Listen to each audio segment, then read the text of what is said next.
হাওয়া তো নারী, কই থেকে সৃষ্টি হয়েছে? শরীয়ত বলতেছে বাম পাজরের খাট থেকে মা খাওয়ারে বানাইছে।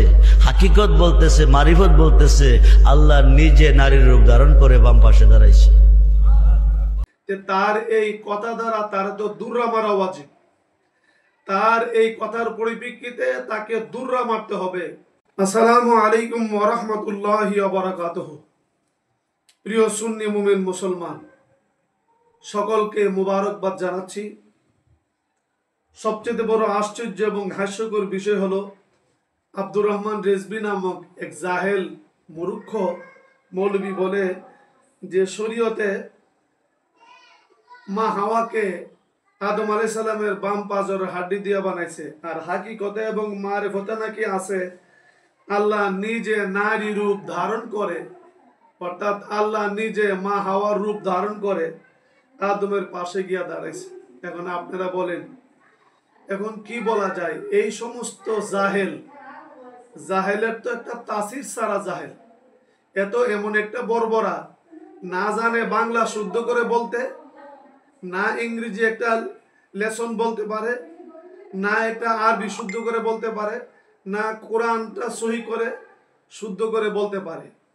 এটা জাহেলের তো একটা জাত তাসির আছে। এই বর্বরা মুখ দিয়া যা আসে তাই বলে। আর কতগুলি মূর্খ আছে, এই মূর্খগুলি কয় আব্দুর রহমান রিজভী হাকিকতে মারিফতের ওয়াজ করে, কারণ মূর্খ তো মূর্খ করে চিনে। একটা কথা আছে না, শিক্ষিত শিক্ষিতর মর্যাদা জানে, আর মূর্খ মূর্খ করে চিনে বালা। আর কতগুলি গাইরা মূর্খ পীর আছে যেগুলিও করে হাইরা মূর্খ, না জানে বকলম, এগুলি এর নিয়ে খুব হাইলাইট করে।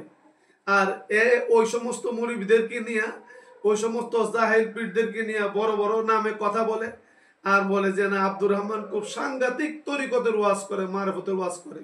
আপনারা বলেন তার এই কথা মতে যে মা হাওয়া হাকিকতে মারিফতে নাকি আল্লাহ মা হাওয়ার রূপ ধারণ করছে, আপনারা বলেন পৃথিবীতে এমন কোন মৌলবী আছে এটা প্রমাণ করতে পারবে, বা আল্লাহর জমিনে কোনো কিতাবে আছে যে তার এই কথা দ্বারা তার তো দুর্রা মারা ওয়াজিব?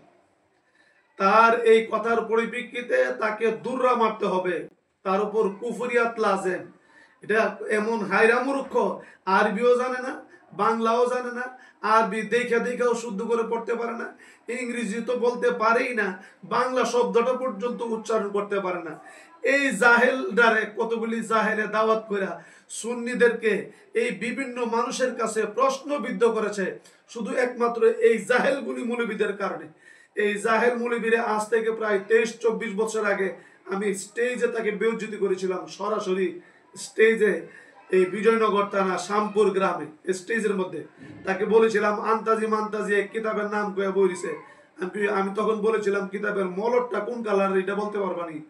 এই বলদ এখনো পর্যন্ত ভালো হয় নাই। আপনারা অনেকেই বলবেন যে হুজুর সরাসরি তো বলতে পারেন, তার তো সরাসরি বহু জায়গায় বলে দেওয়া হয়েছে, কিন্তু এই বলদের তো কোনো তাসির নাই, কারণ সে তো আস্থা মূর্খ, আস্থা জাহেল।